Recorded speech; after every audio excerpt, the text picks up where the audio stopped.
Muy queridos hermanos, bendiciones para todos. Vamos a tener la charla que siempre tenemos los segundos viernes de mes. Charla de formación para el grupo de oración Magnificat y charla abierta para todos. Un saludo para el grupo de oración Magnificat. Mi bendición para todos los miembros del grupo carismático Magnificat.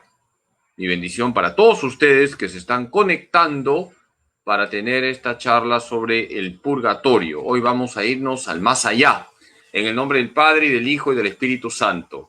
Vamos a pedirle a la Virgen Santísima, la Reina del Carmelo, que nos ayude a alcanzar el cielo, nuestra patria eterna, que María Santísima dibuje con sus manos tiernas, manos de madre, el rostro de Jesús en nuestro corazón.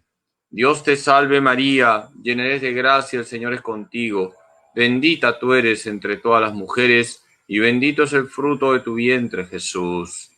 Santa María, Madre de Dios, ruega por nosotros pecadores, ahora y en la hora de nuestra muerte. Amén. Gloria al Padre, y al Hijo, y al Espíritu Santo, como era en el principio, ahora y siempre, por los siglos de los siglos. Amén.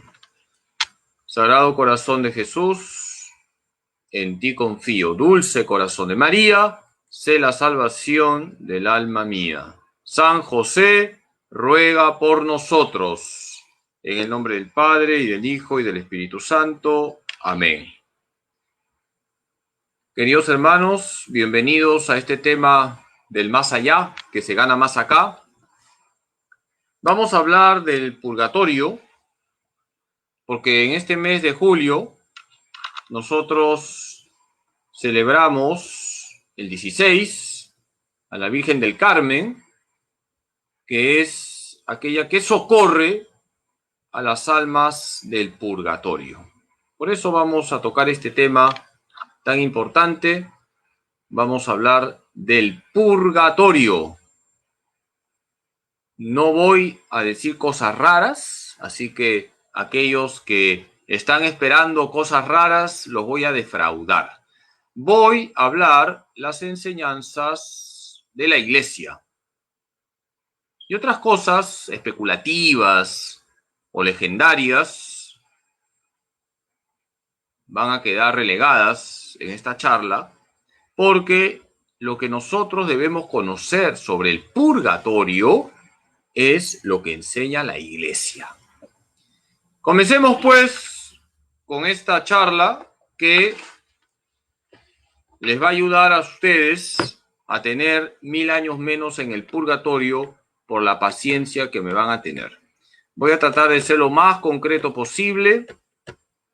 Ánimo con la purificación que les voy a dar con esta charla. Vamos a remarcar unas ideas. Esta charla tiene como objetivo remarcar unas ideas centrales. Repito, no voy a señalar ninguna cosa rara. Todo lo que diga es enseñanza de la teología católica. Y para ello voy a remarcar 11 puntos sobre el purgatorio. ¿A dónde se van las pulgas cuando se mueren? Al purgatorio. Yo voy a hablar del purgatorio. Viene de purgar, purificar. Por si acaso, las pulgas, cuando se mueren, ahí quedan. Porque las pulgas son animalitos. Y los animalitos no tienen alma inmortal. Nosotros sí. Número 1. El purgatorio transitorio al que va quien murió en gracia de Dios, pero su alma no estaba totalmente limpia para ir al cielo. Vamos a detenernos aquí.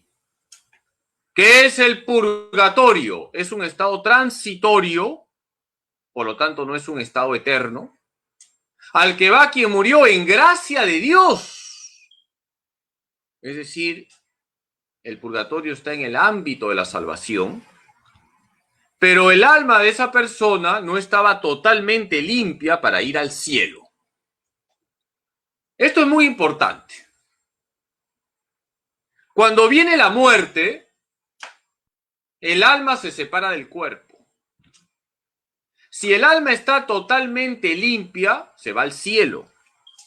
Si el alma está parcialmente limpia, se va al purgatorio.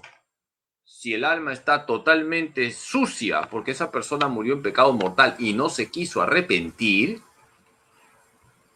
el alma misma se orienta al infierno. Ahora yo no voy a hablar del infierno, ese es otro tema. Pero el infierno existe y es eterno. Repito, esto es muy importante. Cuando una persona se muere, hay una separación entre el cuerpo y el alma. El cuerpo se corrompe. Vamos a resucitar, ciertamente, cuando Jesús venga por segunda vez. Pero cuando se da la muerte, hay una separación entre el cuerpo y el alma. El cuerpo se corrompe, se vuelve cadáver.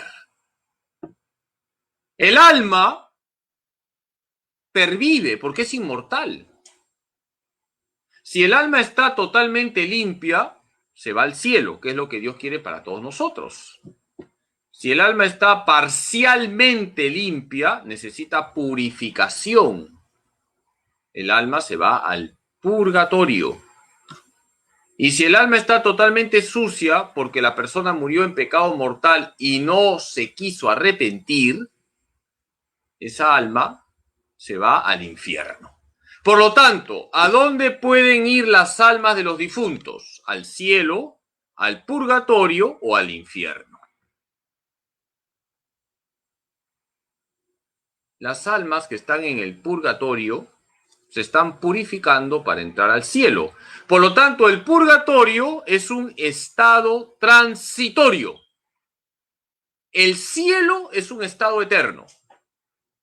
El purgatorio es un estado transitorio. El infierno es un estado eterno. Repito, porque esto es muy importante. El cielo es un estado eterno. El purgatorio es un estado transitorio. El infierno es un estado eterno. ¿Qué es el purgatorio? Es un estado transitorio al que va quien murió en gracia de Dios, pero su alma no estaba totalmente limpia para ir al cielo. Porque para ir al cielo hay que tener el alma totalmente limpia. Nada impuro puede entrar al cielo. Yo les invito a que ustedes, luego de la charla, abran sus catecismos y lean el número 1030 del catecismo. Los que mueren en la gracia y en la amistad de Dios, pero imperfectamente purificados, aunque están seguros de su eterna salvación, sufren después de su muerte una purificación a fin de obtener la santidad necesaria para entrar en la alegría del cielo. Fíjense lo que enseña la Iglesia. Lean el número 1030 del Catecismo de la Iglesia Católica. Los que mueren en la gracia y en la amistad de Dios, pero imperfectamente purificados, aunque están seguros de su eterna salvación, sufren después de su muerte una purificación a fin de obtener la santidad necesaria para entrar en la alegría del cielo. Por lo tanto, volvamos al punto número 1 que les he leído. El purgatorio es un estado transitorio al que va quien murió en gracia de Dios, pero su alma no estaba totalmente limpia para ir al cielo. Si una persona muere en gracia de Dios, y estoy seguro que todos ustedes se esfuerzan por vivir en gracia de Dios, pero sus almas no están totalmente limpias, necesitan una purificación para ir al cielo. Primera idea.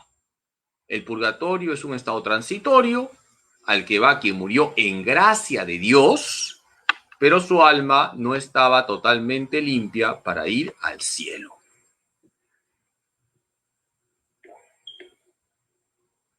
Vamos con la segunda idea. Ustedes son alumnos brillantes, así que van reteniendo las ideas. Al final voy a tomar examen y quien salga desaprobado lo mandamos 1.000.000 de años al purgatorio. El purgatorio tiene fundamentos bíblicos. Todo lo que enseña la iglesia está en la Biblia.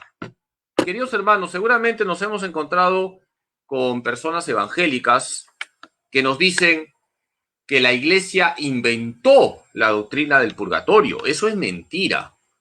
La iglesia no ha inventado la doctrina del purgatorio. La iglesia, apoyándose en lo que dice la palabra de Dios, apoyándose en la Sagrada Escritura, ha definido la doctrina del purgatorio.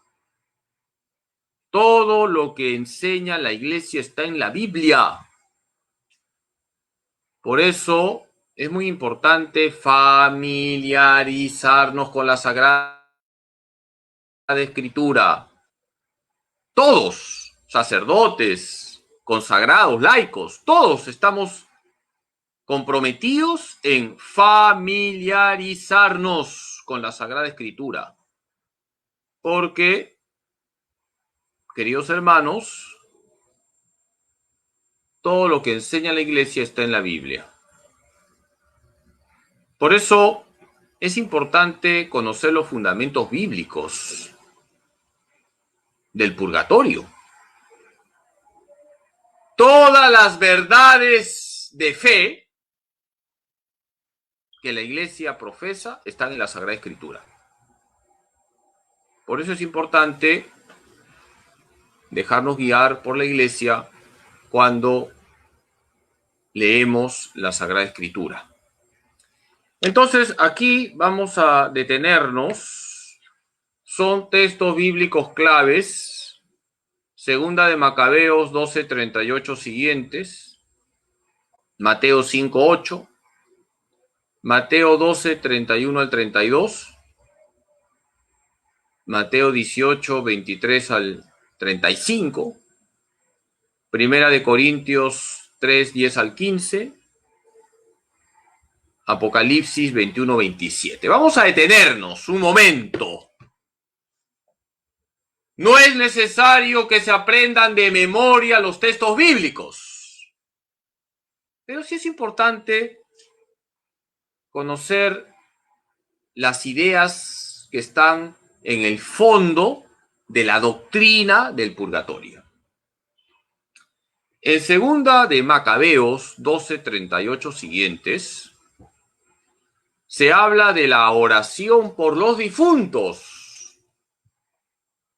Judas Macabeo hace una colecta para ofrecer sacrificios por sus soldados difuntos.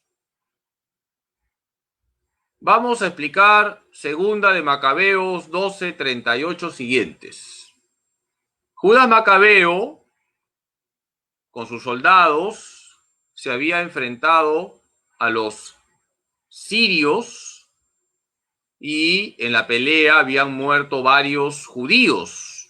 Cuando fueron a recoger los cadáveres de los soldados judíos, se encontraron con que tenían amuletos, lo cual está mal. Habían caído en el pecado de la superstición. Por eso, Judas Macabeo manda ofrecer sacrificios, oraciones.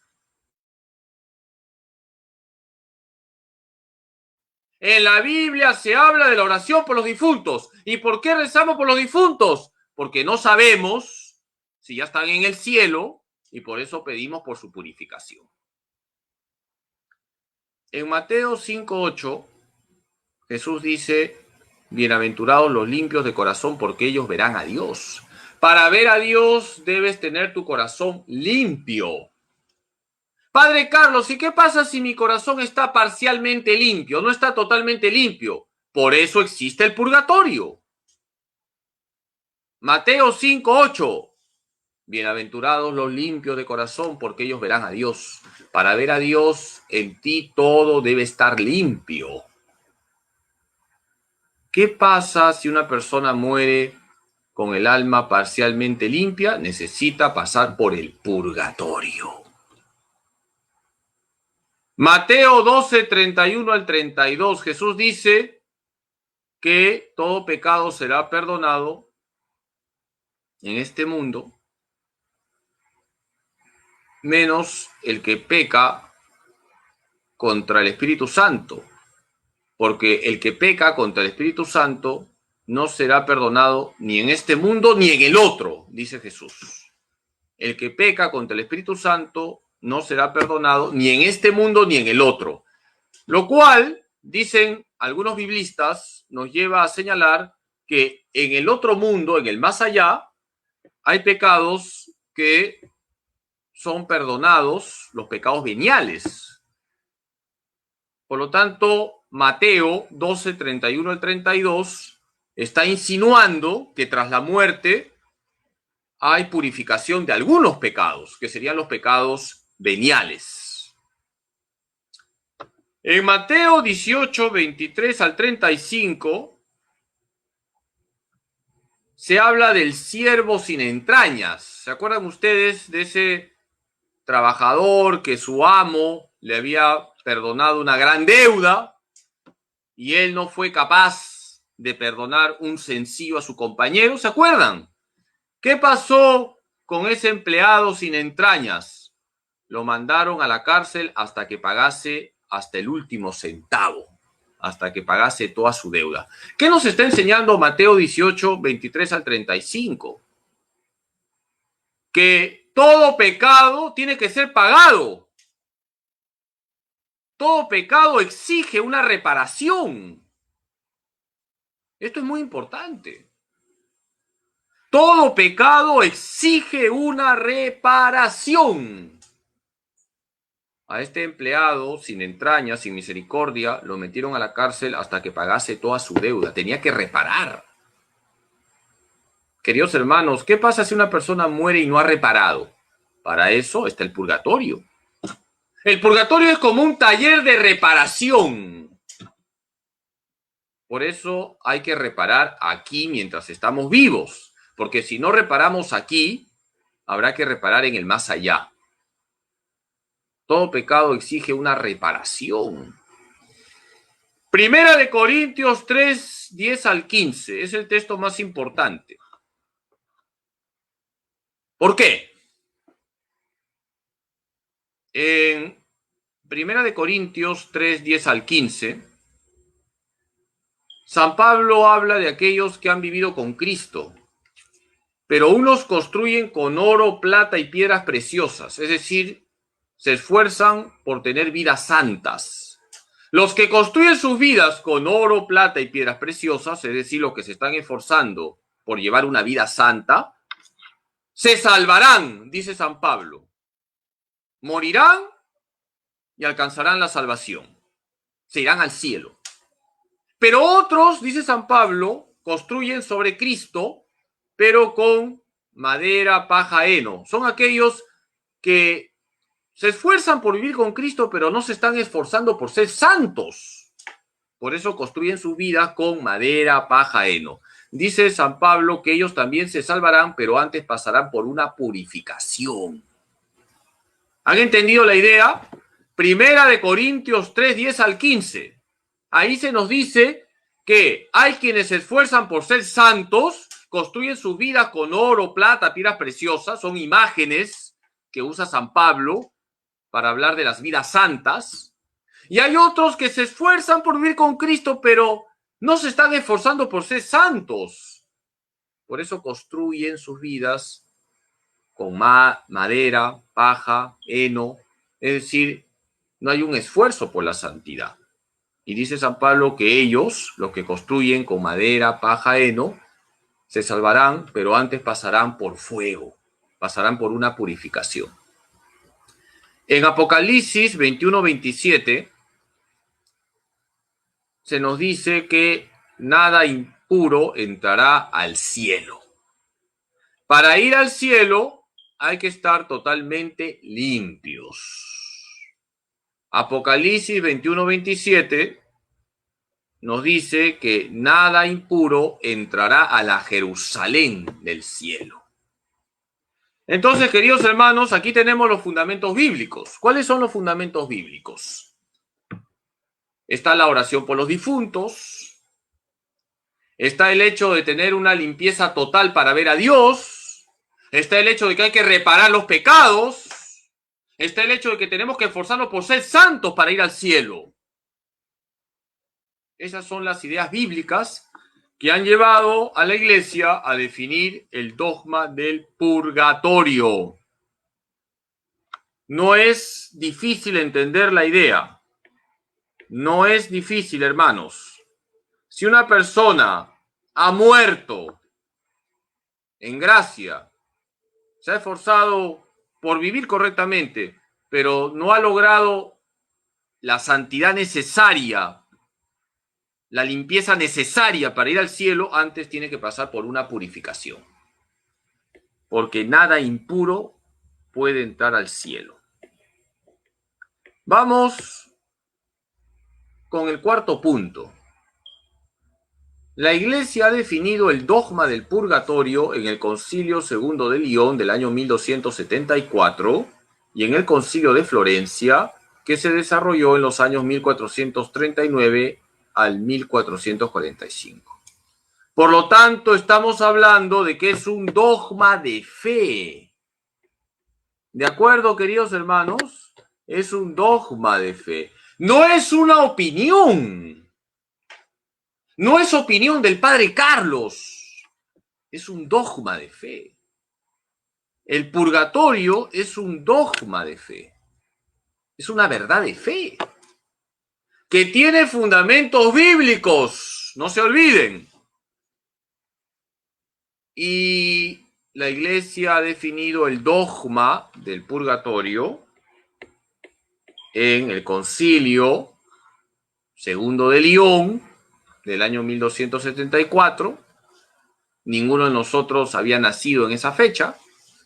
Y en el Concilio de Florencia de los años 1439 al 1445, también ninguno de nosotros había nacido en esa fecha. Una vez un sacerdote se encontró con una señora muy mayor que estaba llorando en la calle. Y este sacerdote se acercó y le dice: hijita, ¿por qué lloras? ¿Qué te pasa? Y la señora le dijo: padrecito, es que mi mamá me ha regañado. Y este sacerdote quedó sorprendido porque la señora era muy ancianita y le dice: ¿cuántos años tienes? Tengo 90 años, padrecito. ¿Y tu mamá te ha regañado? Sí, padrecito. ¿Y por qué te ha regañado?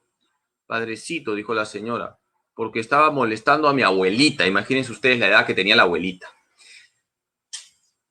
Nosotros, queridos hermanos, siempre recibimos lo que la Iglesia va enseñando siglos atrás. Por eso es importante que nosotros acojamos siempre las enseñanzas de la Iglesia. La Iglesia, a lo largo de los siglos de existencia que tiene, va profundizando en la palabra de Dios y va definiendo dogmas. Y nosotros vamos recibiendo esa enseñanza. El Concilio Segundo de Lyon de 1274 y el Concilio de Florencia de 1439 al 1445 enseñaron el dogma del purgatorio y nosotros recibimos esa enseñanza que viene siglos atrás.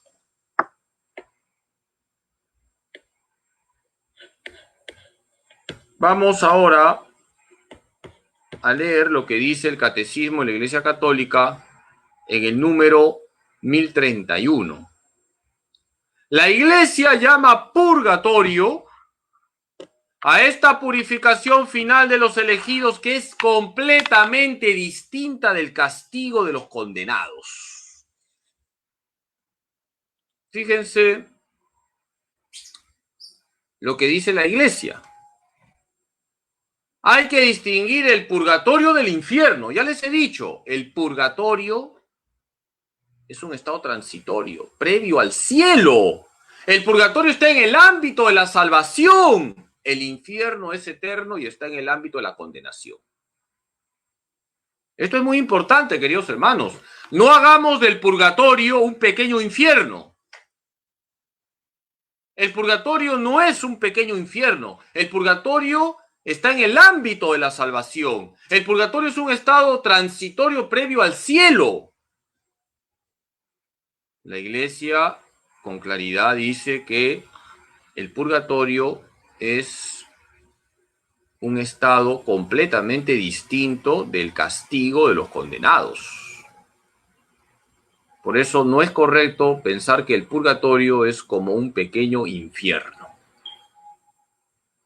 El purgatorio es la antesala al cielo. Por eso nosotros hablamos de las benditas almas del purgatorio.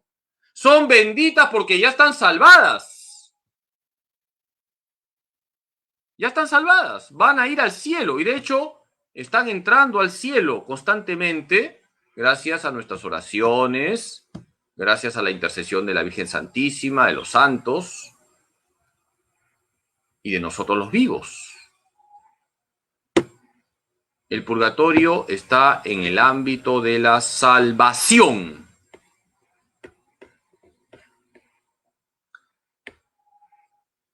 El quinto punto es el siguiente. En el purgatorio aún no se ve a Dios.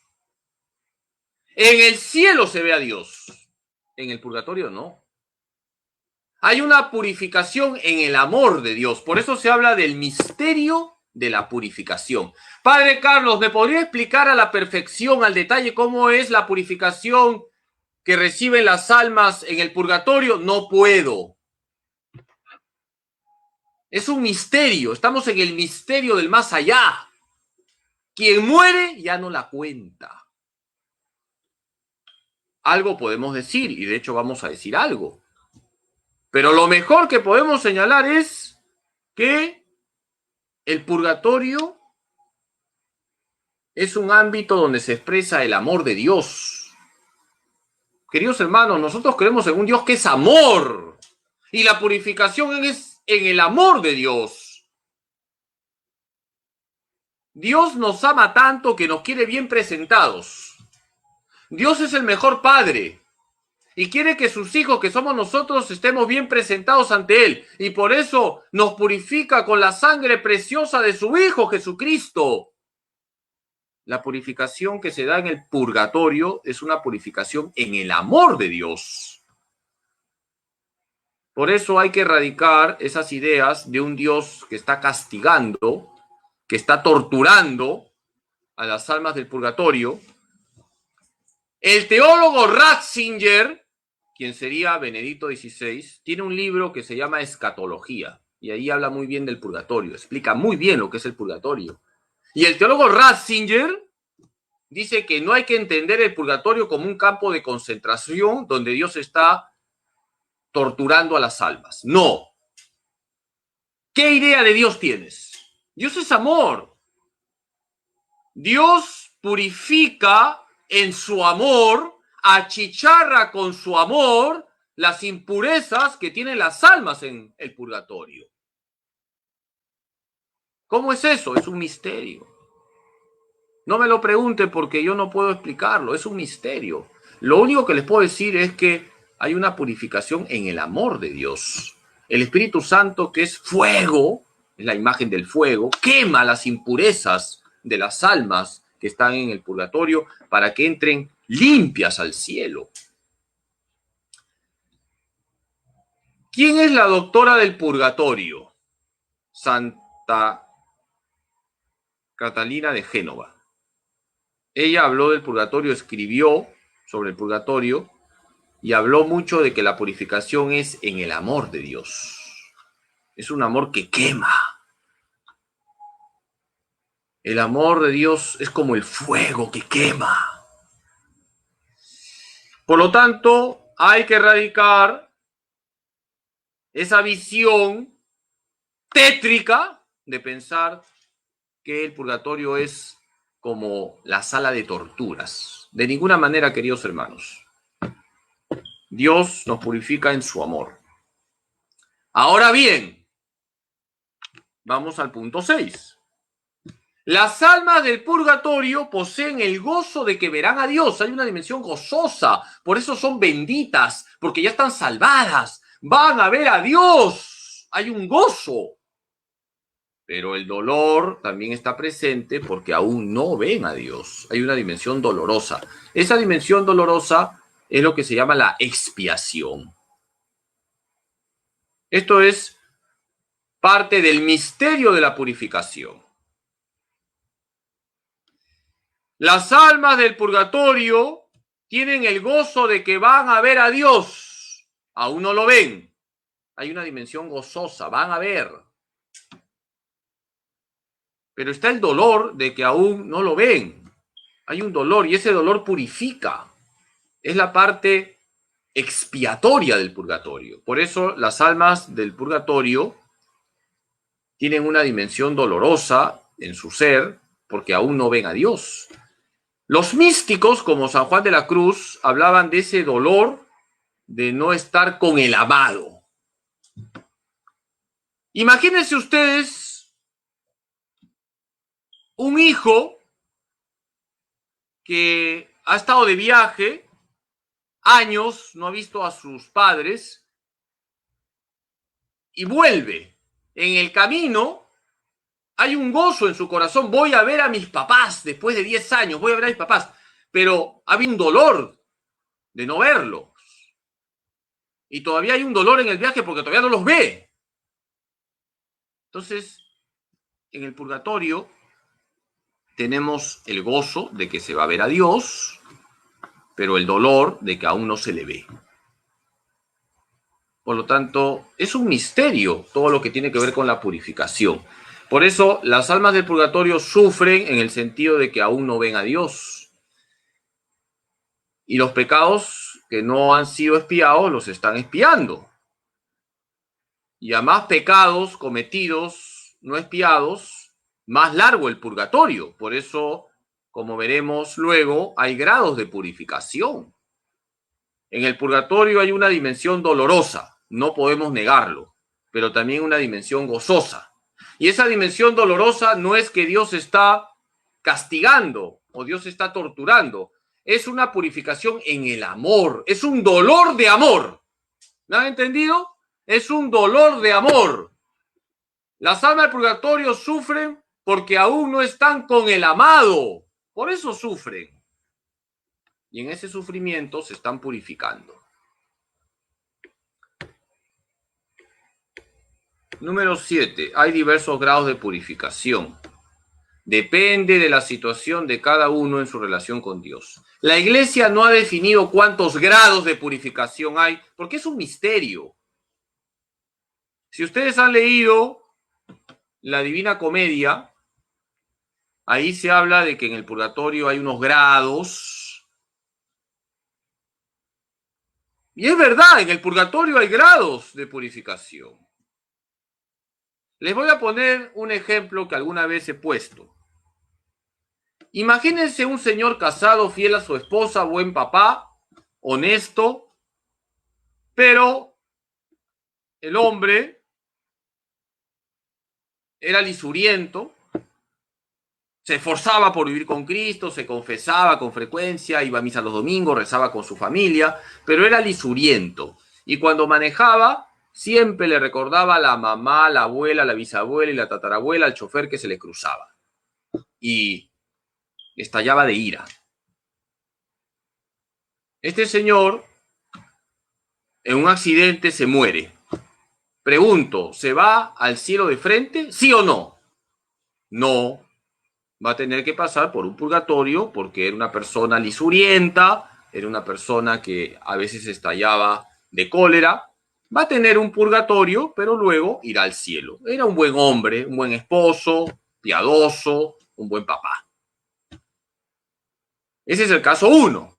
Ahora vamos al caso 2. Imagínense un hombre casado por la iglesia, pero mujeriego. Tenía 5 amantes, había hecho abortar a 3 mujeres, era corrupto en el trabajo, no rezaba, no le daba la gana de ir a misa. Y este señor un día está cruzando una pista, está cruzando Caminos del Inca, viene un chosicano y arrasa con él, y el señor se queda en el suelo agonizando, y yo estoy pasando por ahí, y me ve, y me dice, padrecito, absuélvame. Y yo voy, y pim, pam, pum, pum, lo absuelvo. Y el señor se muere. Por cierto, mi especialidad es dar unciones y mandar a la gente al más allá. Cierro paréntesis. Pregunto, ¿este señor se va al infierno? ¿Sí o no? No. ¿Se va al cielo? ¿Sí o no? No. ¿A dónde se va? Al purgatorio. Ahora, ¿la purificación de este señor va a ser igual que la del primero? Acuérdense del primer caso. No.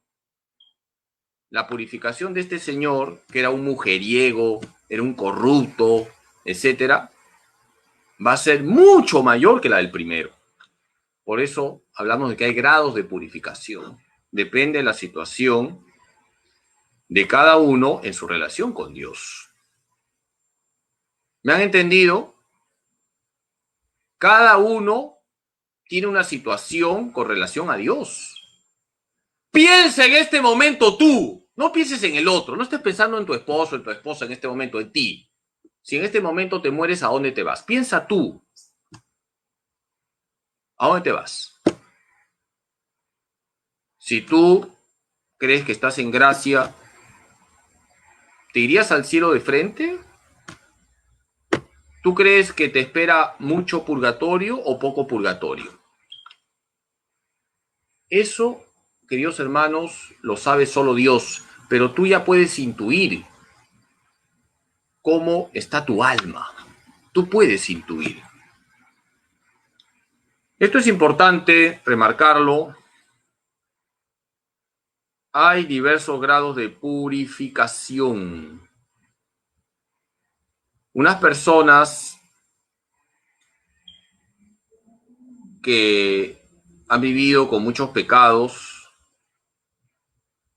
con pecados graves, pero que al final piden perdón a Dios, se salvan. Esas personas se salvan. Pero les espera bastante purgatorio si es que no han purificado aquí en la tierra. Porque todo pecado tiene que ser expiado. Número 8. Debemos orar por las almas del purgatorio. Lo mejor es ofrecer la Santa Misa por las almas del purgatorio. Luego de la Santa Misa, según muchos santos, lo que más les alivia es el rosario. Queridos hermanos, tenemos un tesoro en la iglesia que es la Eucaristía. Así que a ofrecer siempre la misa por nuestros difuntos. Hay que rezar todos los días por nuestros difuntos. Si tenemos la gracia de estar en la Santa Misa, a rezar siempre por nuestros difuntos. Y todos podemos rezar el rosario. Dicen muchos santos que luego de la Eucaristía, luego de la Santa Misa, lo que más alivia a las almas del purgatorio es el rezo del rosario. Así que, hermanos, ya sabemos qué debemos hacer para ayudar a las benditas almas del purgatorio. Siempre me preguntan cuando doy el tema del purgatorio: Padre Carlos, ¿las almas del purgatorio pueden interceder por nosotros? La iglesia no ha dicho nada. Es un tema especulativo. Yo pienso que más que interceder por nosotros, lo que las almas del purgatorio necesitan es nuestra oración. Yo creo que ellas, en el momento que están en el purgatorio, no interceden por nosotros, están esperando nuestras oraciones. Pero cuando entren al cielo, entonces serán grandes intercesoras nuestras. Si tú estás rezando por un familiar difunto, tú no sabes si ya entró al cielo. Si ya entró, entonces ya dejó de ser un alma del purgatorio, está en el cielo y está intercediendo por ti. Por lo tanto, yo pienso, es opinión personal, porque es un tema opinable, es un tema de especulación teológica, que las almas del purgatorio, más que interceder, necesitan nuestra oración. Y cuando un alma del purgatorio entra al cielo, ya dejó de ser alma del purgatorio, ya contempla a Dios, está en la asamblea de los santos, está intercediendo por nosotros. Padre Carlos, ¿y cómo sé yo que mi difuntito, porque estoy rezando 10 años, ya está en el cielo? Eso está en el misterio del más allá. Tú sigues rezando. Y si ya está en el cielo, pues tu oración irá a otro difunto. ¿Y cómo sé entonces si ya está en el cielo? Tú sigues rezando, eso no lo sabes, salvo que te jale los pies en la noche y te diga, ya llegué al cielo.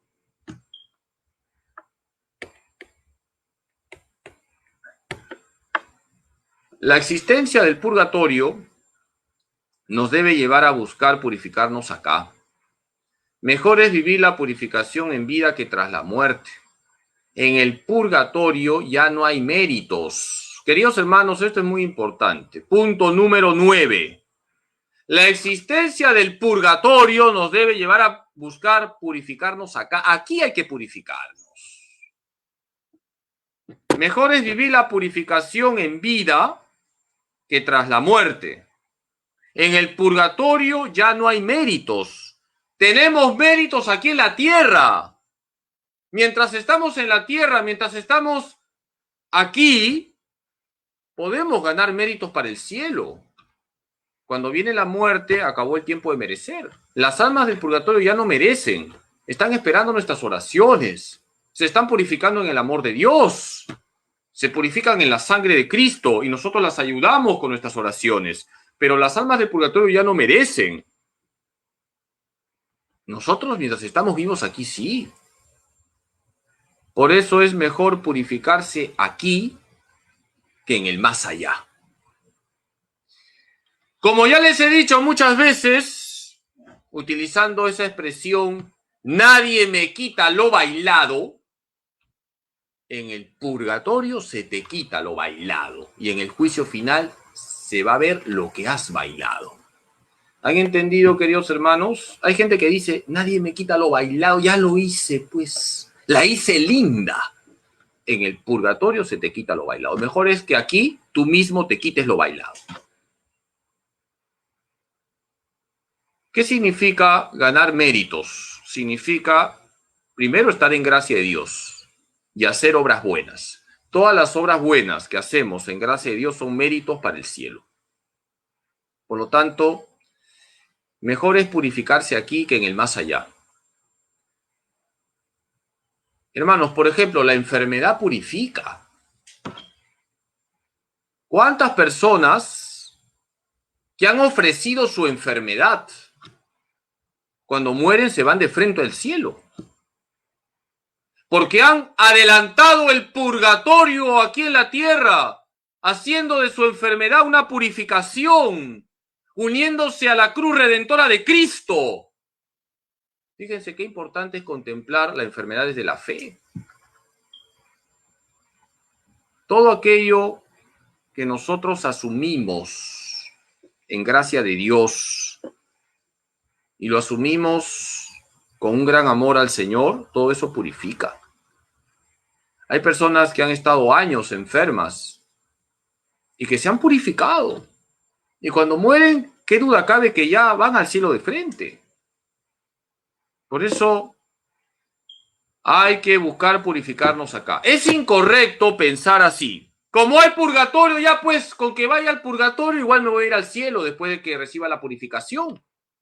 No es así, queridos hermanos. No tengamos una visión mediocre de nuestra vida. No pensemos que porque hay purgatorio no debemos esforzarnos por ser santos. Imagínense que un alumno dice, con que saque 11 ya me vale. Por lo general, ese alumno no va a sacar 11, va a sacar 0,8, 0,9. No podemos tener una visión mediocre de la vida cristiana. Hay que aspirar al 20. Queridos hermanos, hay que aspirar al 20. Nosotros tenemos que aspirar al 20. Tenemos que esforzarnos por ser santos. Y si, habiéndonos esforzado, colaborando con la gracia de Dios, no hemos podido sacar el 20, pues con el 18, 19, tendremos un pequeño purgatorio y luego contemplaremos a Dios y seremos felices en el cielo por toda la eternidad. Pero hay que aspirar al 20. Hay que aspirar al 20 como buenos alumnos, como las religiosas del diplomado 2019-2020 de la Facultad de Teología que están siguiendo esta charla. Estas monjitas sacaban puro 20, muy inteligentes.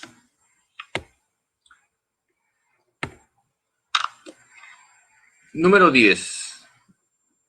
La purificación acá exige, en primer lugar, vivir en gracia de Dios.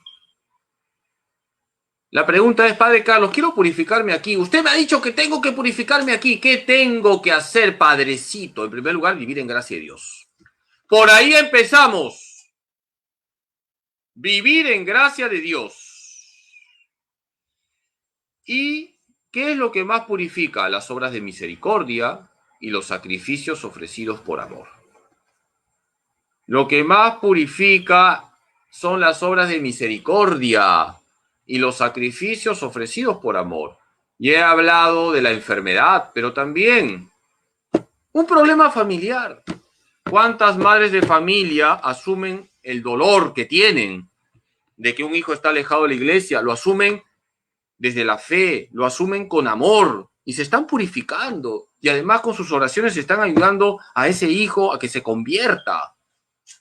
Por eso, queridos hermanos, hay que aprovechar todo lo que pasa en nuestra vida para purificarnos.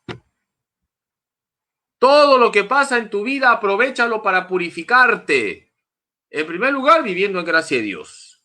Y luego, asumiendo todo, muy unido a Jesús, muy unido a la cruz de Cristo, muy unido a la Virgen María, a San José. Todo lo que pasa en tu vida, aprovéchalo para que te sirva como purificación. Esto exige vivir en gracia de Dios y, por supuesto, luchar contra todo tipo de pecado. Ni siquiera hay que admitir el pecado venial. La purificación acá exige, en primer lugar, vivir en gracia de Dios. Es lo primero. Practicar las obras de misericordia y amar el sacrificio. Queridos hermanos, a lo largo de nuestra jornada tenemos ocasión de hacer muchos sacrificios. Ofrécelos a Jesús con amor y te estás purificando. Hay personas que se han suicidado, ¿no es cierto? Hay personas que se han suicidado. Padre Carlos, ¿y ellos? A ver, en primer lugar, nosotros no somos Dios, el juicio es de Dios. Una persona que se suicida, por lo general, está mal de la cabeza. Por lo tanto, su advertencia no es plena, su consentimiento no es perfecto y no se le puede imputar una total responsabilidad. ¿Qué podemos hacer por las personas que se suicidan? Rezar por ellas. Punto. Rezar por ellas. Seguramente tendrán un buen purgatorio. No lo sabemos. No somos Dios. Pero por lo general una persona que se suicida no tiene advertencia plena, no tiene consentimiento perfecto. Por lo tanto, no hay total responsabilidad. Y más bien hay que estar atentos cuando vemos que una persona está deprimida, está triste, para ayudarla.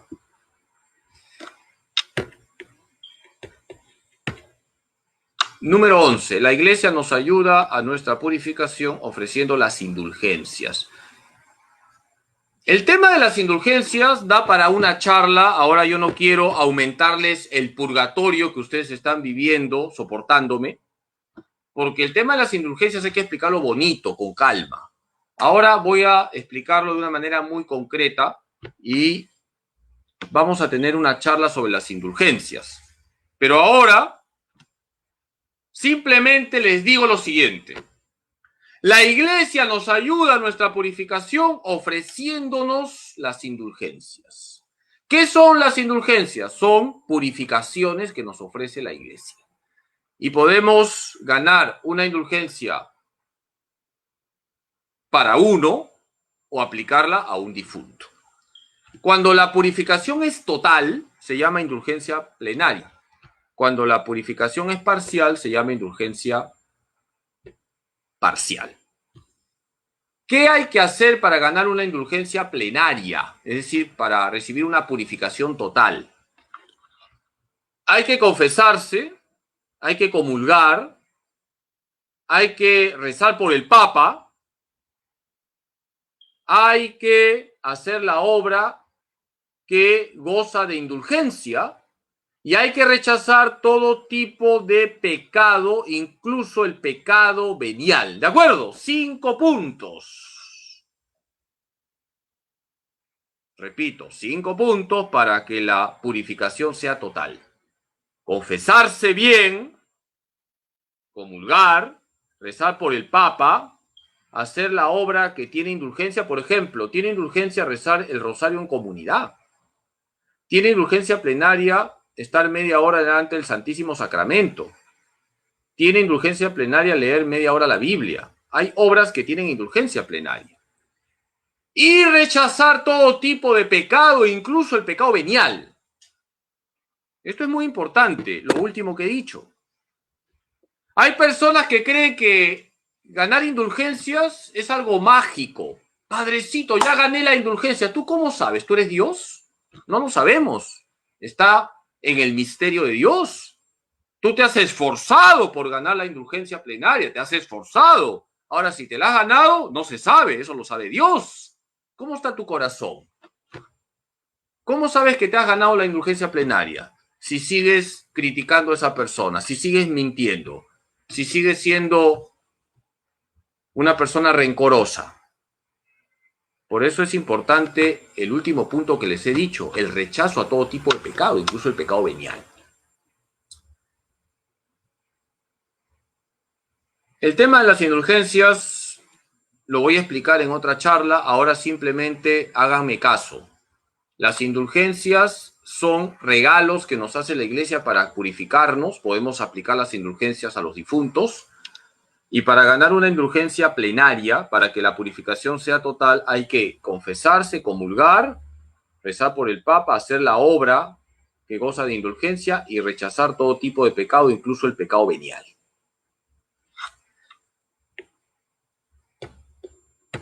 La Virgen Santísima socorre a las almas del purgatorio. La Virgen del Carmen es la patrona de las almas del purgatorio. No solamente es la patrona del criollismo. Seguramente muchos de ustedes cantan sus valses, sus polcas, con una copita de pisco, una copita nomás. La Virgen del Carmen también es la patrona de las almas del purgatorio. María intercede ante su Hijo Jesús para que sus hijos que están en el purgatorio puedan, a la brevedad posible, entrar al cielo, nuestra patria eterna. Queridos hermanos, el purgatorio es una verdad de fe, es un estado de purificación previo al cielo para aquellos que mueren en gracia, pero no están totalmente limpios. Y nosotros podemos adelantar el purgatorio aquí, en la tierra, viviendo en gracia de Dios, practicando las obras de misericordia, asumiendo los sacrificios que trae la vida, con mucho amor a Dios y al prójimo. ¿De acuerdo? Y así ustedes, cuando se mueran, se van a ir al cielo con zapatos y todo. Los polacos, cuando vivía San Juan Pablo II, hacían una broma. San Juan Pablo II, antes de ser papa y antes de ser obispo de Cracovia, era profesor de ética. Era una persona muy preparada, era profesor de ética y era filósofo. Karol Wojtyła, gran profesor de ética. Y como profesor de ética había escrito varios libros, pero el estilo de Karol Wojtyła era muy denso. Leer a Karol Wojtyła no es fácil. Y Karol Wojtyła escribió un libro muy denso, muy complicado, que se llama Persona y Acción. También se ha publicado como Persona y Acto. Y es un libro muy denso, muy complicado de leer. Y cuando vivía San Juan Pablo II, la broma que se hacía en Polonia era que una de las penas del purgatorio era leer Persona y Acción. Y cuando le contaban eso a San Juan Pablo II se reía.